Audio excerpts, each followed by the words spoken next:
Were you ever told as a kid that you're too sensitive? Or maybe you just got the feeling that you weren't quite enough. That feeling is not just a stray memory, it's a script, a lie you learned to believe, and it's been secretly running your entire adult life. It's in the driver's seat for who you love, what career you choose, and how you talk to yourself when no one else is around. It is the invisible force behind your procrastination, the anxiety you feel before a big meeting, the reason you might settle for less than you deserve. Now, this isn't about blaming anyone.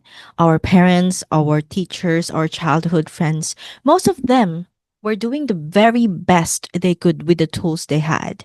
But even with good intentions, these silent, powerful lies can get passed down. The great news is that once you can see the lie, you can stop believing it.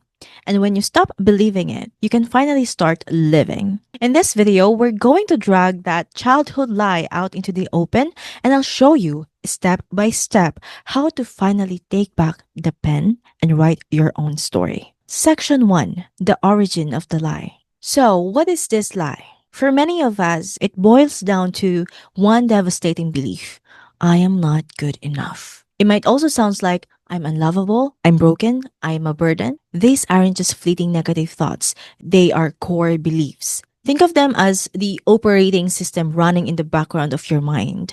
You don't see the code, but it dictates how every single program runs. In adulthood, this operating system shows up in painful ways. It's the perfectionist who can't finish a project because failure would prove the lie is true. It's the person who avoids healthy relationships because deep down they believe they'll eventually be abandoned. It's the chronic people pleaser who can't set boundaries because their worth they learned comes from making others happy.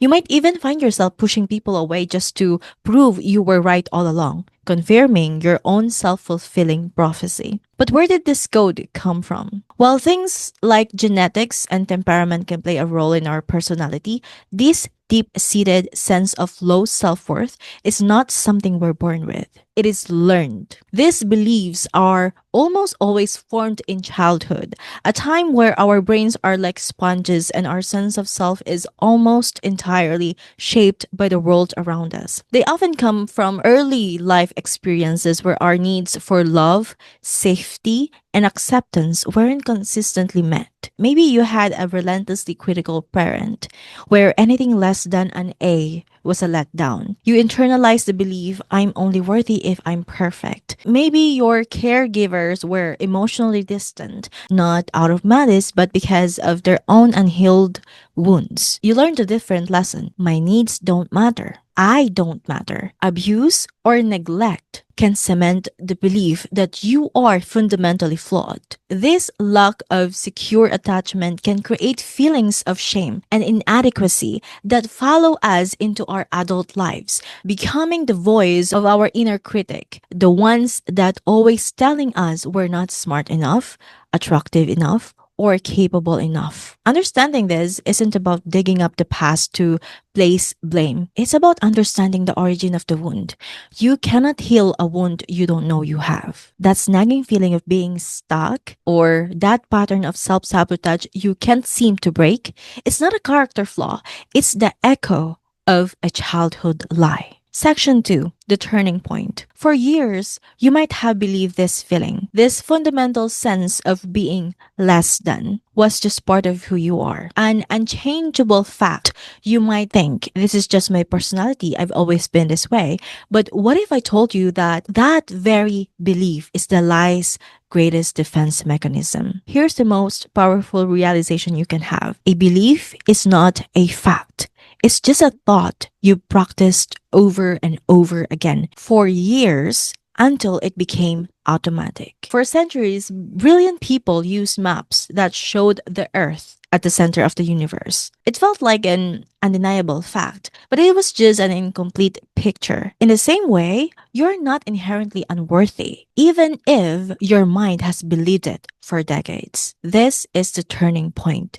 This is the moment you stop seeing this belief as a hard truth and start seeing it for what it is, a theory. A theory proposed by a child, you, based on your very limited data from a confusing world. And like any theory, it can be tested, it can be challenged, and it can be proven wrong. The process of healing and rewriting this script isn't about erasing your past, it's about integrating it. It's about you, the adult, stepping in to give your younger self the validation and security you may not have received. Some therapists call this reparenting, and it's a compassionate way to start building a real, lasting self worth. It's about understanding that the voice of your inner critic is not your voice, it's an echo, and you don't have to listen to echoes anymore. You have the power to create a new voice, one of compassion, acceptance, and encouragement. Healing is possible,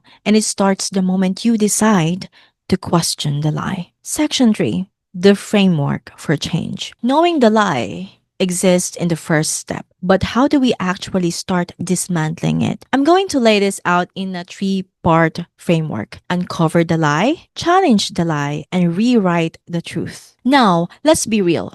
Healing is rarely a neat, straight line. It can be messy, but these 3 steps are the pillars of the work, and they align with proven methods like cognitive behavioral therapy. So, step 1, uncover the lie. You cannot fight an enemy you cannot see. So, first, you have to bring your specific core negative belief out of the shadows. To do this, you need to become a detective of your own mind. Start by noticing your triggers. When do you feel that familiar pang of worthlessness? Is it after a tiny mistake at work, or when someone doesn't text you back right away, or when you look in the mirror? When you feel that sting, pause. Ask yourself, what thought just ran through my head to make me feel this way? Trace the feeling back to the thought. Maybe the feeling is anxiety, and the thought was, I'm going to bomb this presentation. Now, keep digging. Ask, if that were true, what would it mean about me? Perhaps it would mean I'm incompetent.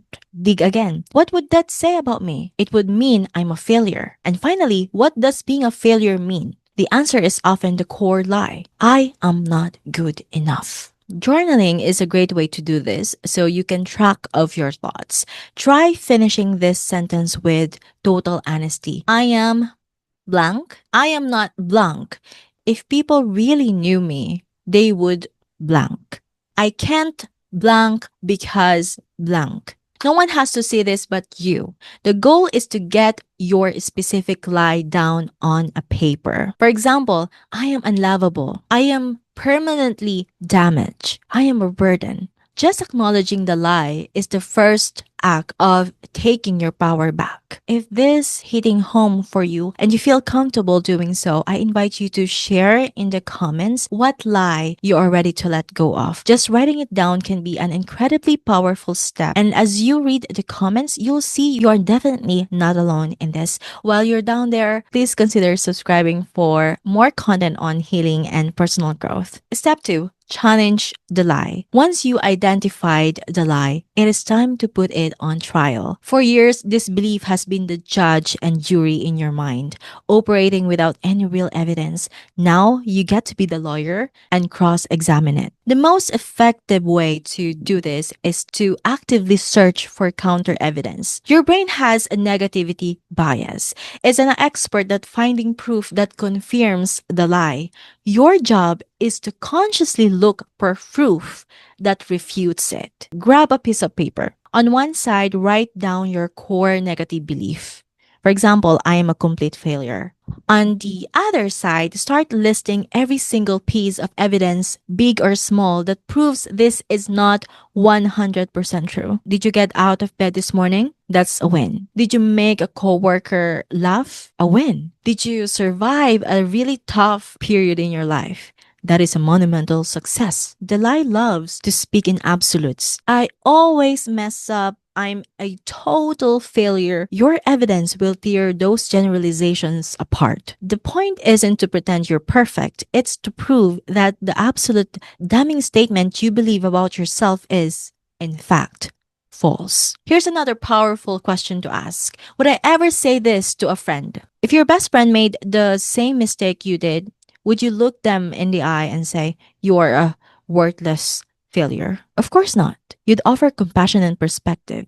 Treating yourself with that same kindness is a radical act of defiance against that inner critic. Step 3. Rewrite the truth. Challenging a lie creates a void. The final step is to consciously fill that void with a new, empowering truth. This isn't about toxic positivity or pretending problems don't exist. It's about choosing a more compassionate, realistic, and helpful belief to practice. Your new truth should be direct, positive opposite of your lie. If the lie is, I am unlovable, the new truth is, I am worthy of love and care just as I am.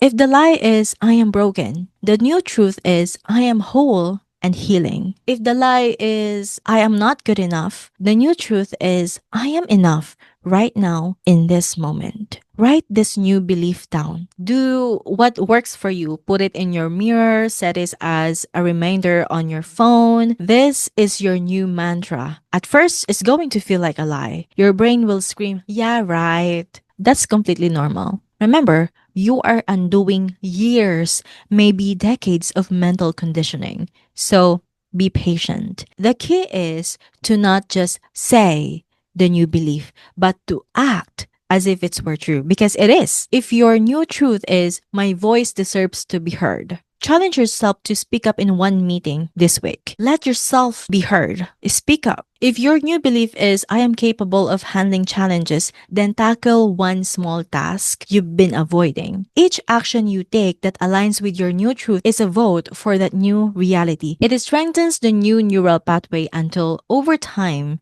it becomes the new default. This is how you build genuine self worth from the inside out. The journey of healing the wound left by this childhood lie isn't a short one, it's a practice. There will be days when the old voice is loud and the lie feels true again. That is okay. That is not a failure. It's part of the process. The goal isn't to never hear the voice again. The goal is to recognize it not as a truth, but as an echo from the past. You can learn to see that echo and say, I hear you. Thank you for trying to protect me, but I'm adult now and I've got this. These 3 steps, uncover, challenge, and rewrite, are your tools. Use them. Practice them. Be patient and compassionate with yourself just as you would be with a child learning to walk. By doing this work, you're not just changing your thoughts, you are changing your life. You are taking back the power to define your own worth, to build healthier relationships, and to pursue your dreams with the confidence that you were always enough. You are finally giving yourself permission to let go of the past and embrace the bright, authentic future you deserve and create the life that you really wanted with emotional power and freedom. I hope this gave you something real to reflect on and see yourself a little clearer today. If it did, let me know in the comments. I'd love to read them. Once again, I'm Joanna Ares, and thank you so much for watching. See you in the next one. Bye.